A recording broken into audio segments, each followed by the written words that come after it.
Imagine you are standing in a vast, open field.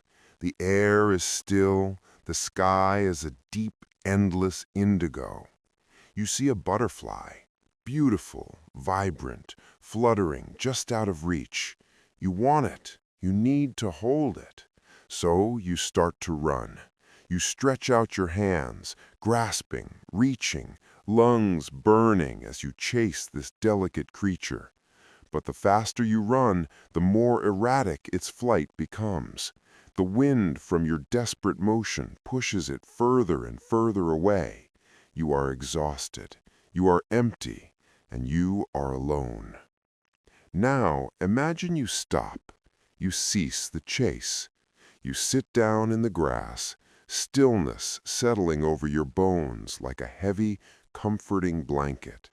You focus on yourself, on the calm rhythm of your breath, on the quiet strength radiating from your core. You become a pillar of peace in a chaotic world. And then, from the corner of your eye, you see it.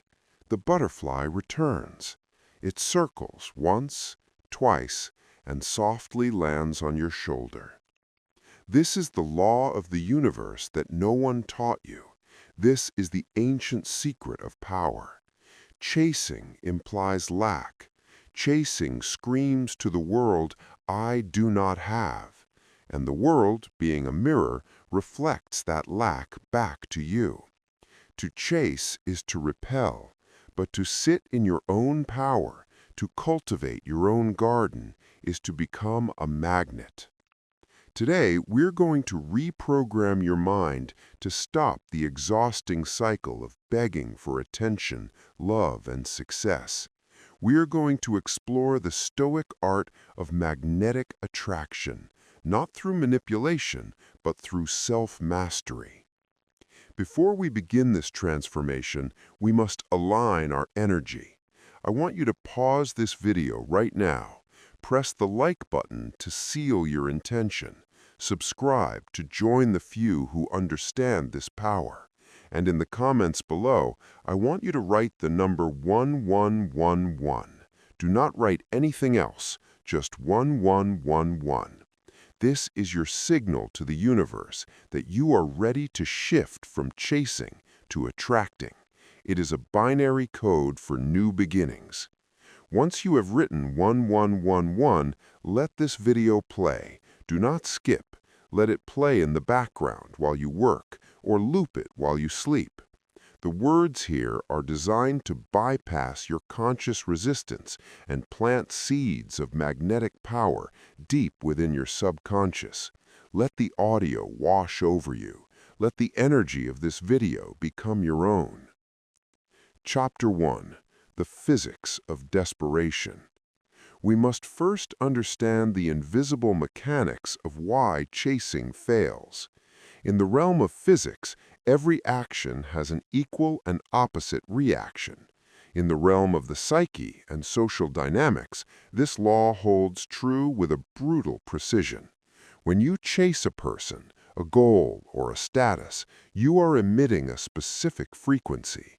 That frequency is not one of ambition. It is one of desperation. It is a vibration that screams, "I am incomplete without this." Think of the last time someone tried too hard to sell you something. They were pushy. They were overly eager. They lingered too long. What was your visceral reaction?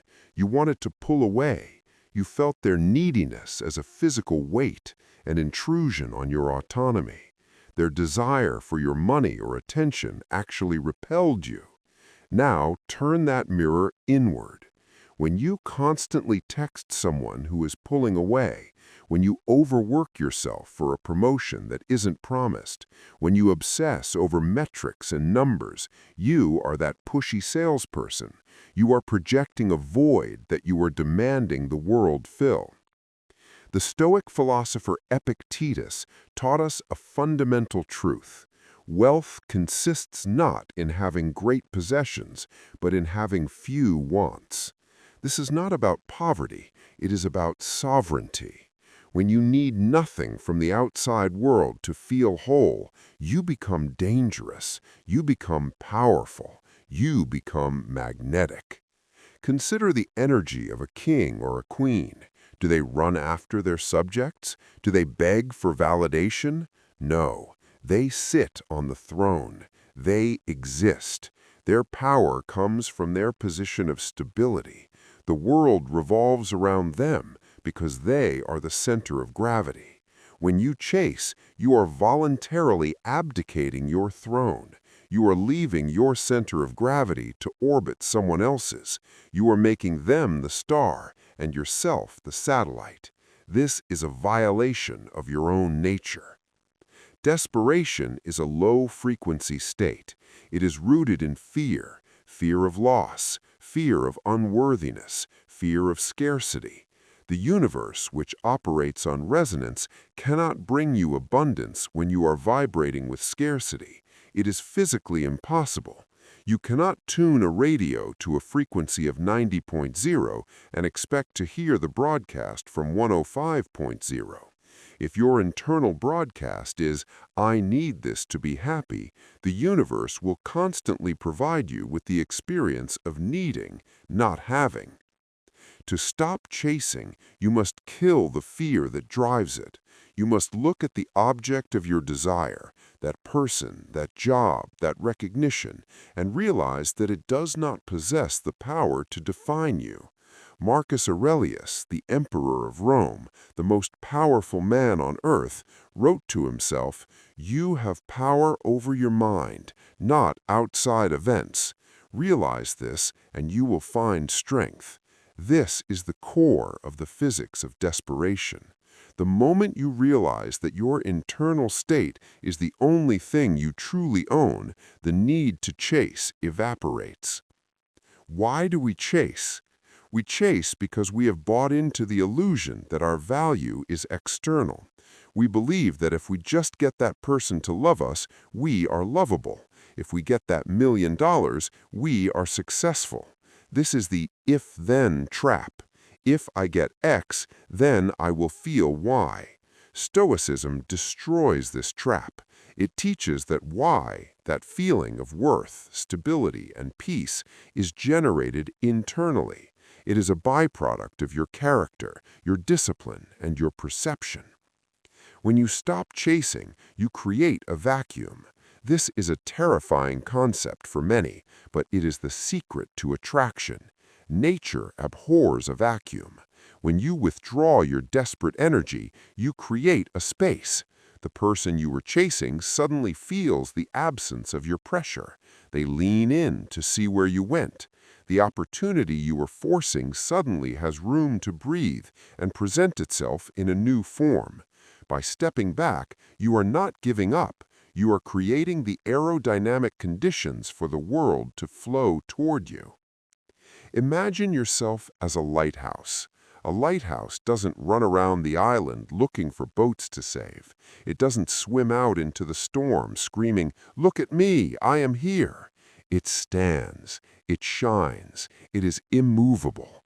And because it is immovable, because it is consistent, the ships come to it. You must become the lighthouse. You must build your foundation on the rock of your own self-respect. The energy of not chasing is not passive. It is intensely active. It requires a massive amount of internal discipline to feel the urge to text, to check, to beg, and to suppress it. It requires the courage to sit in the silence and trust that you are enough. This is the high-value state. High value is not about how much money you make. It is about how much you respect your own energy. When you refuse to spend your energy on things that run away from you, you conserve it. You build a reservoir of power. People can sense this reservoir. They are drawn to it like moths to a flame. They want to be near someone who is full, not someone who is trying to feed off of them. Stop the leak. Stop leaking your power into the void of what if. Stop leaking your dignity in the pursuit of people who do not see you. Recall your energy. pull it back into your center. Visualize it as a golden light returning to your solar plexus. Feel the density of your own presence. When you are full of yourself, in the truest, most healthy sense, you no longer need to hunt. You simply open your hand, and the world falls into it. Chapter 2. The Fortress of Solitude. To stop chasing, you must have a place to return to. You cannot leave a burning building if you have nowhere else to go. You will simply run around in the flames, panicking. Most people's inner lives are burning buildings. They're full of noise, insecurity, unresolved trauma, and the constant chatter of, "I am not enough." Because their internal world is unbearable, they run into the external world to find relief. They chase relationships to escape their own loneliness. They chase status to escape their own feeling of smallness. You must build a fortress of solitude. In Stoicism, this is often referred to as the inner citadel. Marcus Aurelius reminded himself constantly that nowhere can man find a quieter or more untroubled retreat than in his own soul. But this retreat is not given, it is built. It is constructed brick by brick through the discipline of solitude. When was the last time you sat in a room alone, without your phone, without a book, without music, and just existed with yourself? For most, this is a terrifying prospect. The silence reveals the truth. But to become magnetic, you must conquer this silence. You must become your own best company. If you are bored when you're alone, it means you are boring. It means you have not cultivated a rich inner life. When you chase someone, you are essentially saying, "My company is not enough for me, so I need yours." This is a weak position. The person who is comfortable in their own solitude possesses a formidable power. They do not need you to entertain them. They do not need you to validate them. They are choosing you out of preference, not necessity. That distinction changes everything. Building the fortress means investing in yourself with the same intensity you used to invest in chasing others. Imagine if you took all the hours you spent stalking someone's social media, decoding their texts, and worrying about their opinion, and poured that energy into your body, your mind, and your craft. Within 6 months, you would be unrecognizable. You would be physically stronger, intellectually sharper, and financially more robust. When you are busy building your fortress, you do not have time to look over the fence to see what others are doing. You become engrossed in the masterpiece of your own life. And here is the paradox.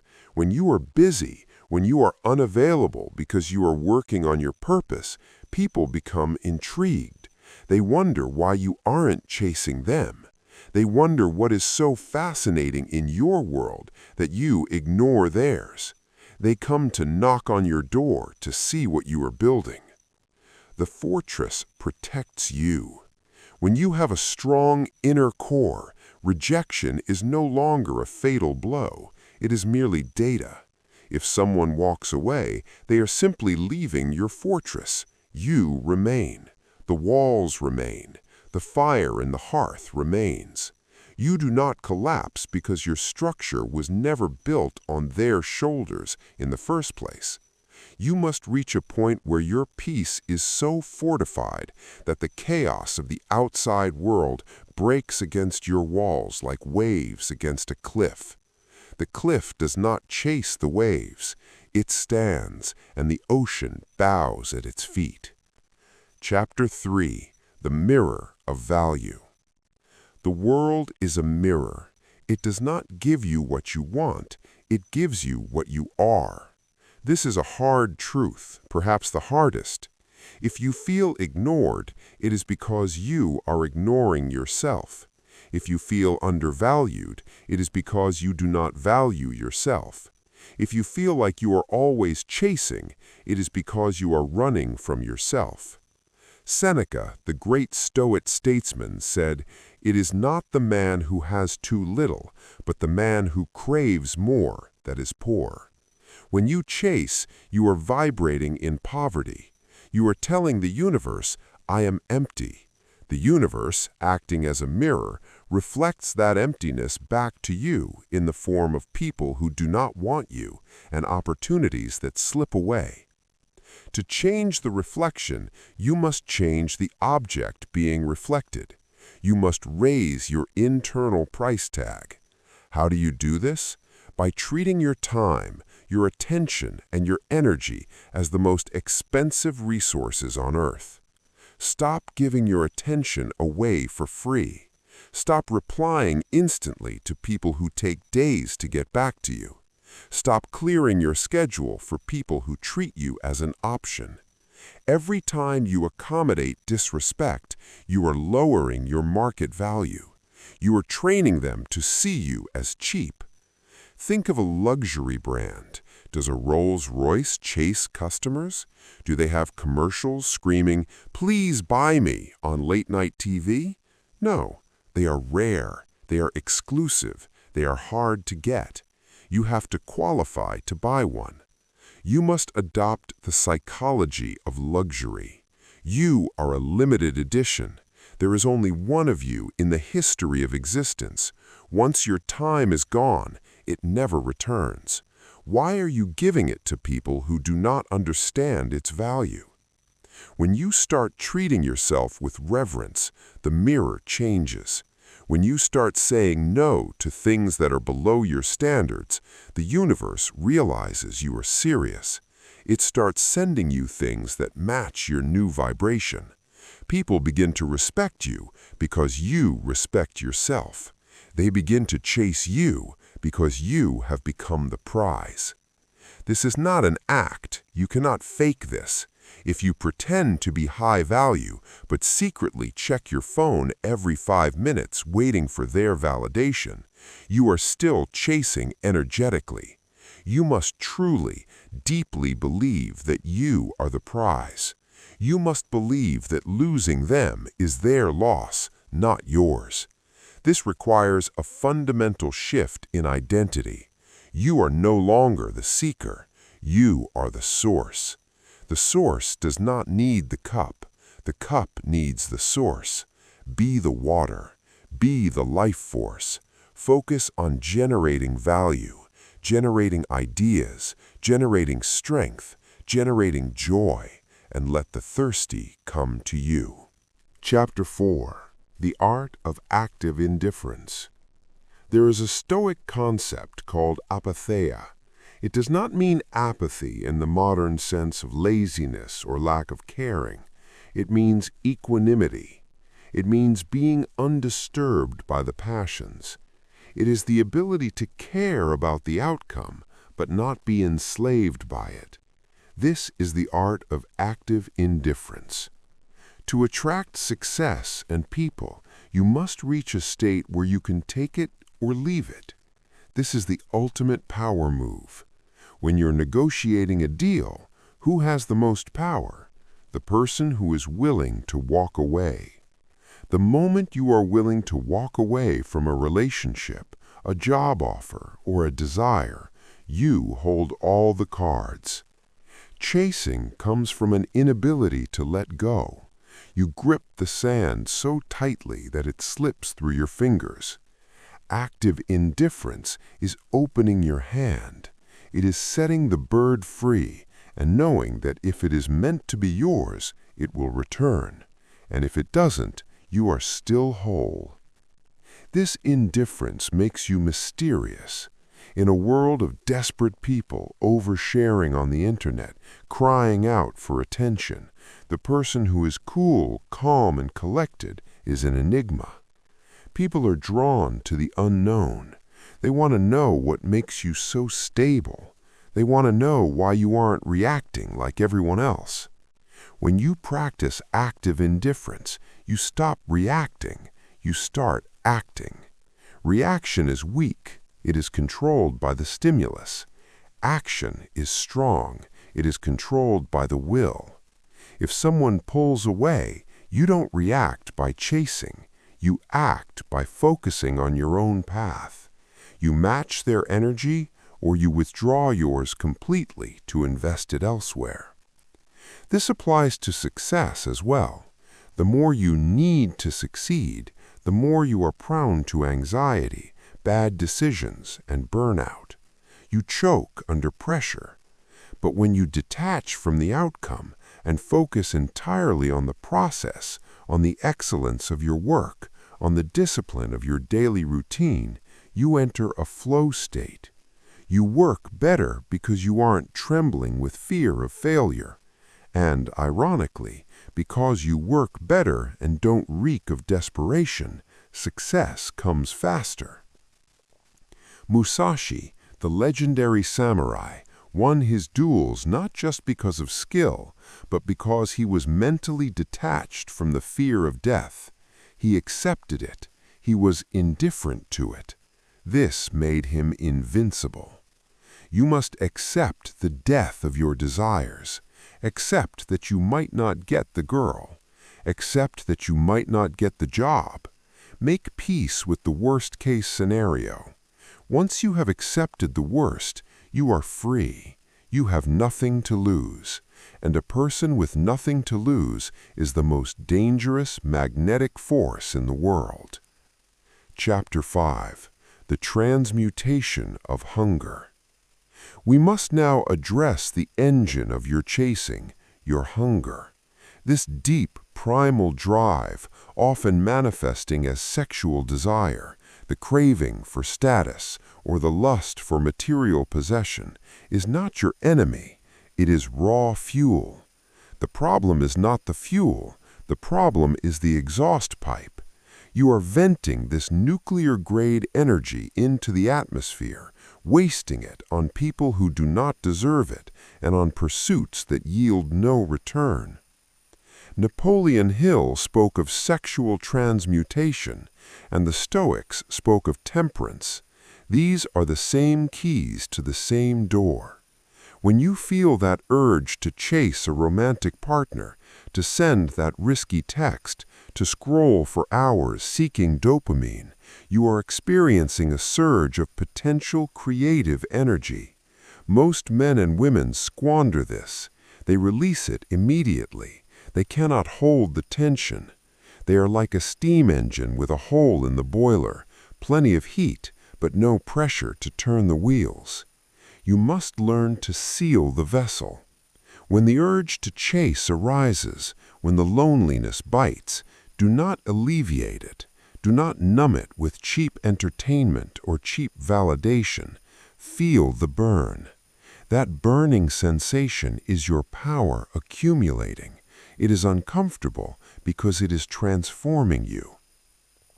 If you can sit with that hunger and not feed it junk, it will begin to consume your weaknesses. It will turn into drive. It will turn into focus. It will turn into a relentless ambition that has nothing to do with others and everything to do with your legacy.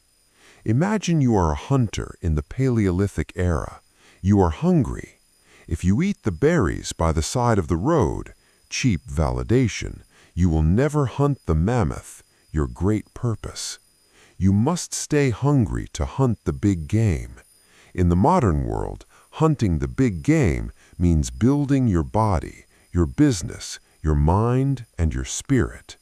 When you redirect this chasing energy away from people and into your purpose, a strange phenomenon occurs. You become vibrant. You literally glow with retained energy. People are energetic vampires. They are subconsciously scanning for sources of life force. When you are retaining yours, circulating it through your own system to fuel your own growth, you become a beacon. People are drawn to you not because of what you say, but because of what you hold. They want a sip of that energy. They want to be around the fire. But you must be disciplined. You cannot open the gates for everyone. You must treat your energy like a limited currency. Every time you chase someone, you are paying them. Stop paying.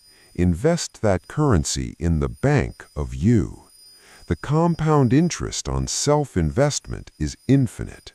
A year of focused retained energy where you refuse to chase, refuse to beg, and refuse to scatter your seed, metaphorically and literally, to the wind, will produce a version of you that is so potent the people you used to chase will be intimidated to even look you in the eye. They will sense the shift. They will sense that the hunter has become the king. Chapter 6. The Silence of the Void. Noise is the frequency of the needy.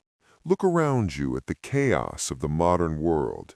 It is a cacophony of desperate souls constantly talking, constantly posting, and constantly explaining themselves to an invisible jury. They are broadcasting a continuous signal of insecurity. Every status update, every defensive comment, every over-explained text is a cry for help. They are shouting, "Look at me! Please validate my existence. Tell me I am real."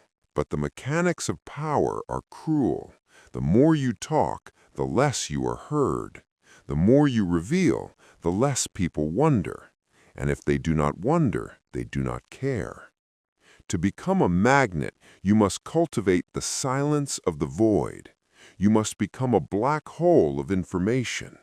In astrophysics, a star burns bright, expending all its energy outward until it burns out and dies. A black hole, however, has gravity so immense that nothing can escape it, not even light. It is silent, it is dark, and because it holds everything in, it is the most powerful object in the universe. It dominates the entire galaxy around it, not by shouting, but by pulling. You must stop burning yourself out like a dying star to impress people. You must become the gravity. Stop telling people your plans. Stop telling people your feelings. Stop telling people your fears. There is a metaphysical law that the ancient Stoics understood. When you speak your intentions, you dissipate the energy required to execute them. You hemorrhage your power through your mouth. Zeno of Citium famously said, "We have 2 ears and 1 mouth, so we should listen more than we say." But this goes deeper than polite listening. This is about strategic concealment.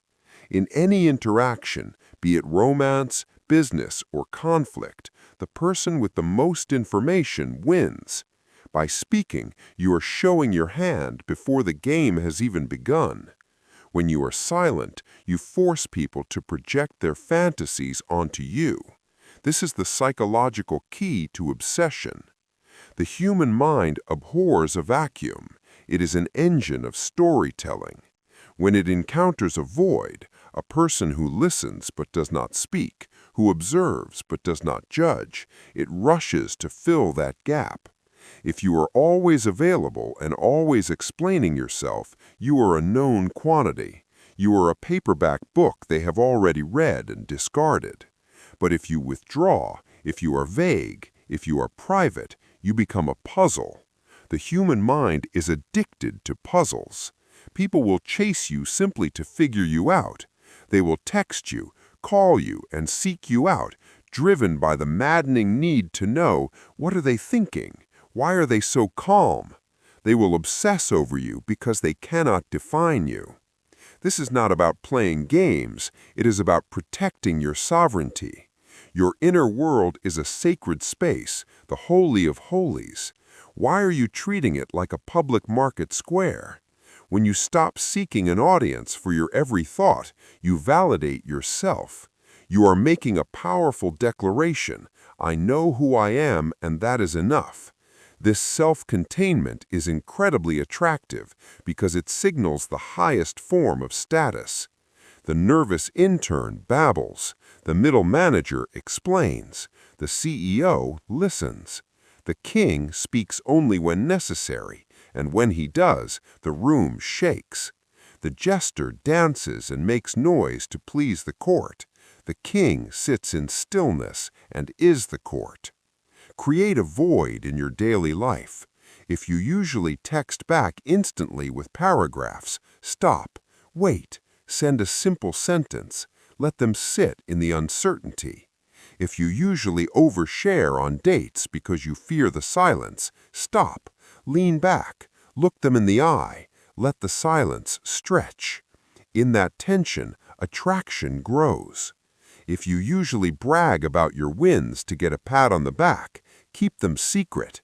Let your results speak. Let your presence speak. The void creates a vacuum, and as we established, nature abhors a vacuum. The world will rush in to fill the silence you create. People will double text. Opportunities will come knocking to see if anyone is home. By embracing silence, you also gain the ultimate upper hand, pure observation. You cannot observe the world if you are busy projecting yourself onto it. The talker is blind because they are blinded by their own ego. They are so busy thinking about what they are going to say next that they miss the reality in front of them. But the observer is a seer. When you are silent, you become a mirror. You see the micro-expressions on their face. You hear the hesitation in their voice. You see the true intentions they are trying to hide. You see the subtle shifts in the market.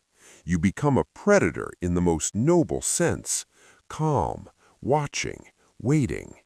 The chaser is blind because they are running too fast. The observer is still and therefore sees everything. Be the eyes, not the mouth. Be the void, not the noise. Chapter 7. Amor Fati, the ultimate convergence. We reach now the summit of Stoic magnetism, the final release of the chase, the ultimate state of power. It is what Nietzsche called amor fati, a love of fate. Chasing is, at its core, a rejection of the present moment. It is a declaration that what is happening right now is not enough, and I need something else to fix it. It is a resistance to reality.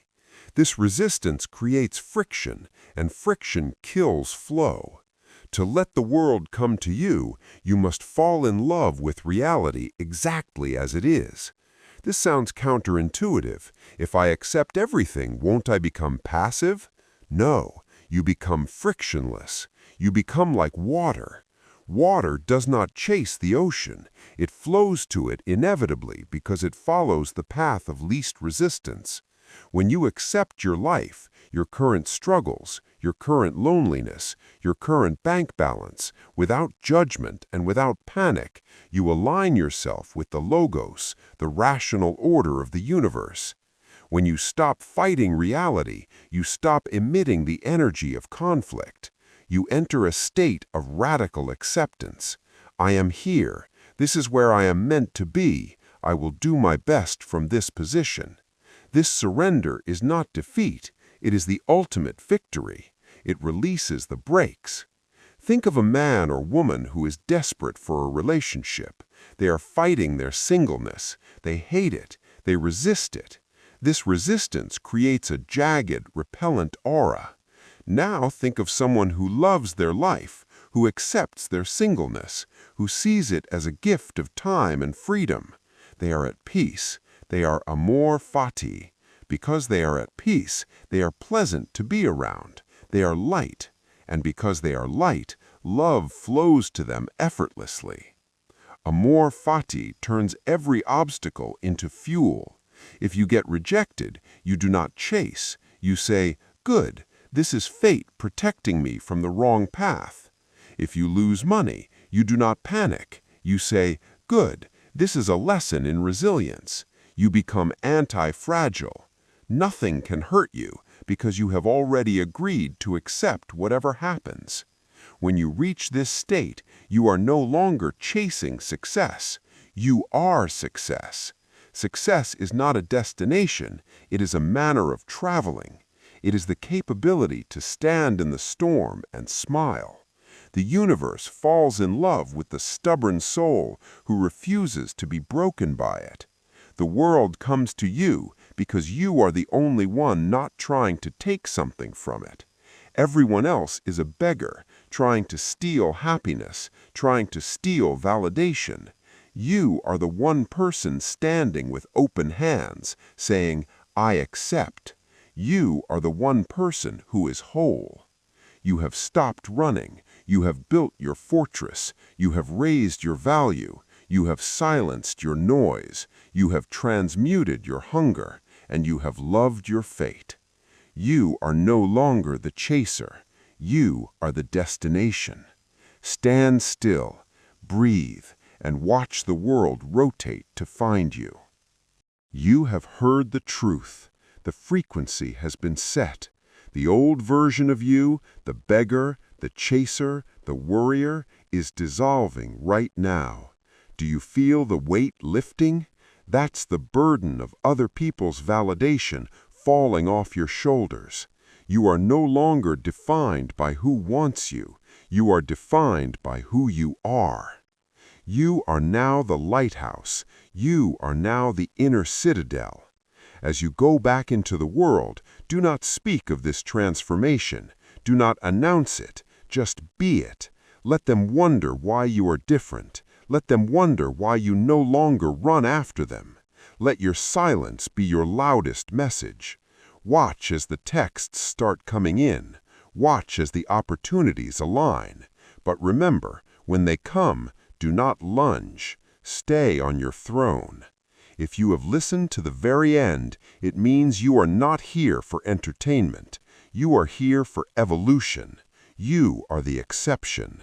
Most people clicked off minutes ago to return to their chasing. You are still here. To seal this pact with yourself and the universe, I want you to leave a final comment below. This is your signature on the contract of your new life. Write these exact words. I do not chase, I attract. Write it down to carve it into your subconscious. Like this video to amplify the signal to others who are ready to wake up, and subscribe so you don't miss the next transmission. Now, let this video play again. Let it loop while you sleep tonight. Let these truths rewrite your programming while you rest. The work is done. The chase is over. Welcome to your power.